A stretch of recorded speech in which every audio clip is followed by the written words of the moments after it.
आज मी रात्रीच्या जेवणासाठी बनवलेला आहे झटपट कॉर्न आणि मटर पुलाव।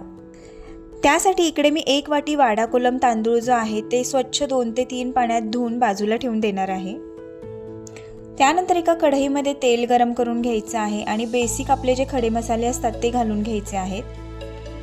2 मीडियम साइजचे उभे चिरलेले कांदे घालायचे आहे। कांदा परतत असतानाच 4 हिरव्या मिरच्या मधून चिरून घातलेल्या आहेत। 1 चमचाभर आलं लसूण पेस्ट घातलेली आहे। हे सर्व जे आहे आपल्याला ते छान व्यवस्थित असं परतून घ्यायचं आहे। चवीनुसार मीठ घालायचं आहे आणि 2 चमचे दही घालायचं आहे। त्यानंतर याच्यामध्ये कॉर्न आणि मटर घालून घ्यायचे आहेत। व्यवस्थित परतून एक 5 मिनिटं याची वाफ काढून घ्यायची आहे। त्यानंतर इकडे मी 2 वाटी पाणी घातलेलं आहे। पाण्याला चांगली उकळी आल्यानंतर जो तांदूळ आपण धुवून ठेवलेला होता तो घालून घ्यायचा आहे। तांदळातलं पाणी आटायला लागल्यानंतर इकडे मी एक तवा ठेवलेला आहे आणि त्यावरती ही कढई ठेवून द्यायची आहे।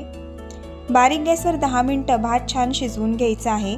10 मिनिटांनंतर झाकण काढून इकडे मी 2 चमचा भरून तूप घातलेलं आहे। पुन्हा एकदा झाकण ठेवून 5 मिनिटं वाफ काढून घ्यायची आहे। खाण्यासाठी तयार आहे इकडे आपला झटपट होणारा कॉर्न आणि मटरचा पुलाव।